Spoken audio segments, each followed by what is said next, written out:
दासी ने सवा सेर का हलवा बनाकर भगवान को भोग लगाकर ताली हिलाकर जीव लिया। इतने में नारद जी आए और दोनों को अपने पास बैठाया। दोनों पूछने लगे कि कौन बड़ा है। नारद जी ने तपसी से कहा कि अपना कहानी कहकर तेरी कहानी नहीं कहेंगी तो कार्तिक का फल तुझे प्राप्त हो जाए।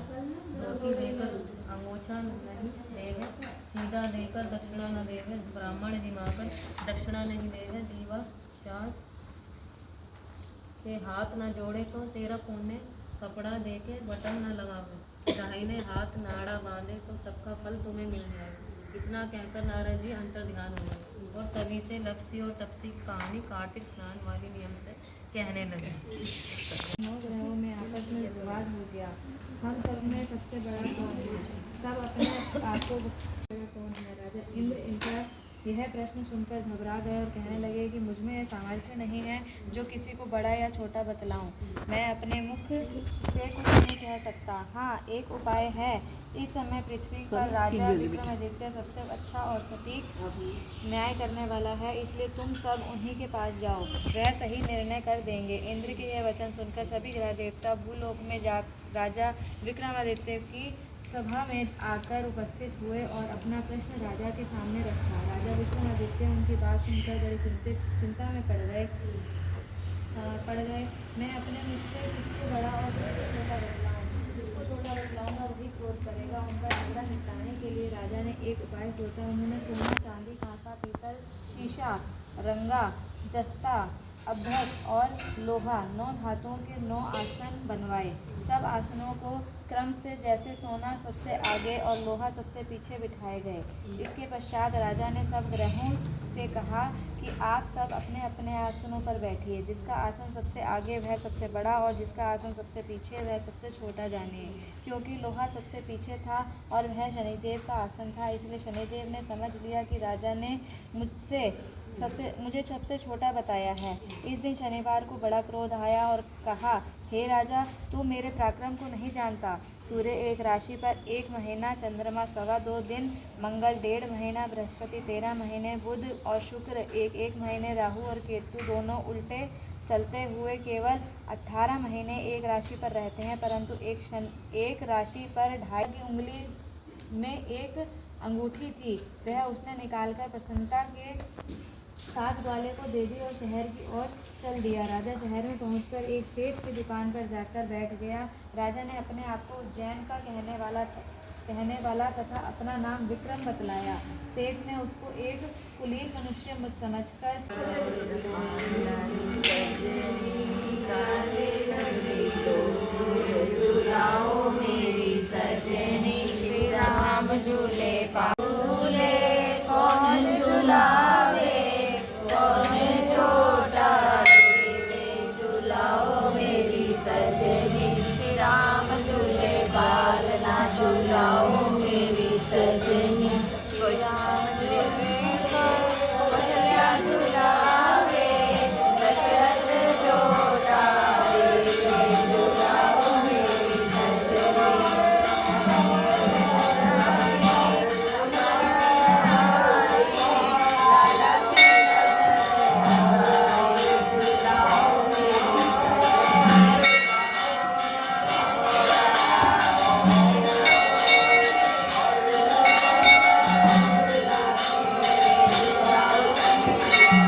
क्षीण कर कर एक शब्द वाला प्रगट उत्पन्न हो गया, जिसका कि सिंह के समान मुख था और जो कि मानो दूसरों नृसिंह था। वह दौड़ कर राहु को समाप्त करने के लिए चला। राहु बड़े जोर से भागा, परंतु उस पुरुष ने उसको पकड़ लिया। उसने शिव की शरण ली, अपनी रक्षा मांगी। शिव जी ने उस पुरुष से राहु को छोड़ देने के लिए कहा कि मुझे बड़ा जो बोलता कि मुझे बहुत ज़्यादा। शिव जी के गण व्याकुल हो गए और उनके पास जाकर सारा वृतांत सुनाया। उसे सुनकर भगवान रुद्र के क्रोध की सीमा न रही। वह अपने भयंकर रूप से दिशाओं को प्रज्वलित करने लगे। फिर तो उस समय उनके मुख से एक बड़ी भयंकर कन्या उत्पन्न हुई, जिसकी दोनों जंघाएं तला वृक्ष के समान थी। वह युद्ध भूमि में जाकर सब असुरों का चर्वण करने लगती है। तब युद्ध भूमि में इस प्रकार विचरते हुए वह शुक्र जी के समीप पहुंचती और उन्हें शीघ्र ही अपने उदर में विलुप्त करती। फिर स्वयं भी अंतर्ध्यान हो गया। शुक्राचार्य के लुप्त हो जाने से दैत्यों का मुख मलिन पड़ गया और वह युद्ध भूमि छोड़कर भागने लगते। इस पर उनके शुंभ निशुंभ नामक और कालनेमी आदि भगवान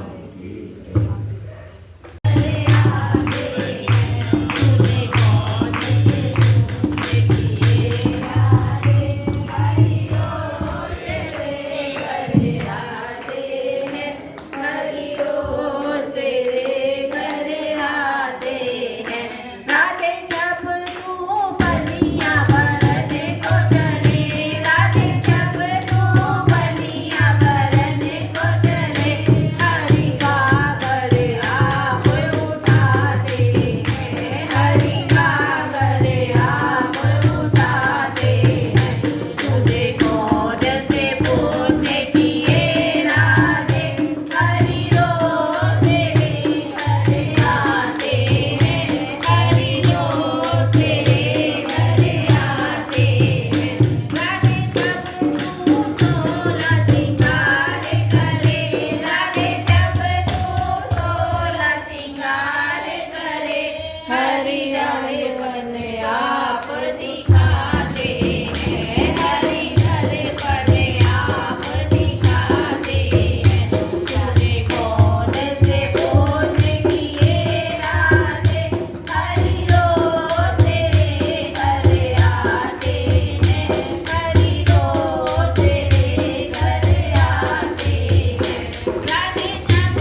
हर की पटरानी नमो नमो दिन मानिए जाइए नमो बैकुंठ आइए नमो नमः जिसे प्रभु बल डेरा नमो मेरे प्रभु जी दा डेरा नमो नमो मेरा प्रभु अविनाशी नमो नमो कटयम वाली फांसी नमो नमो जके बल रथ अविनाशी महिमा गए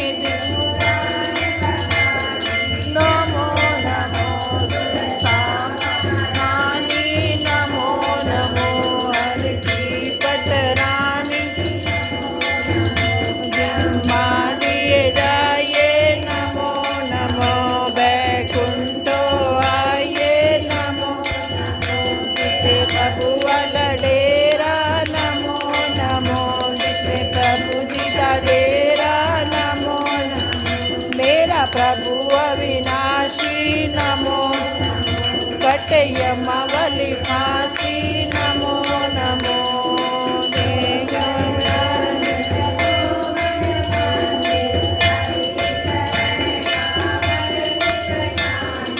नमो नमो तुलसा महारानी नमो प्रभु जी दा डेरा नमो नमो मेरा प्रभु अविनाशी नमो नमो कटयम वाली फांसी नमो नमो करे अम्मा जी नमो नमो रानी नमो नमो अतरानी नमो नमो जिम्मा दिए जा बैकुंठ आइए नमो नमो तेरा प्रभु डेरा नमो नमो जिसे प्रभु जी का डेरा नमो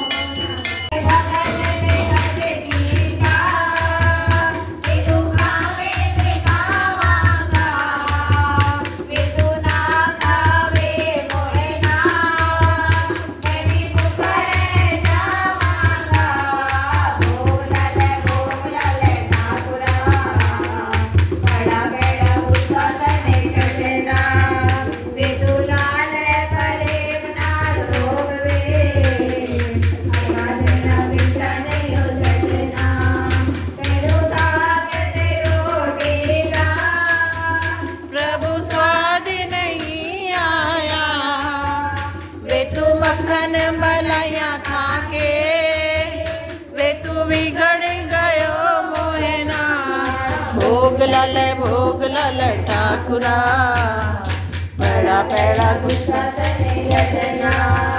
वे तू लाल पर असा तेरा पीछा नहीं हो छड़ना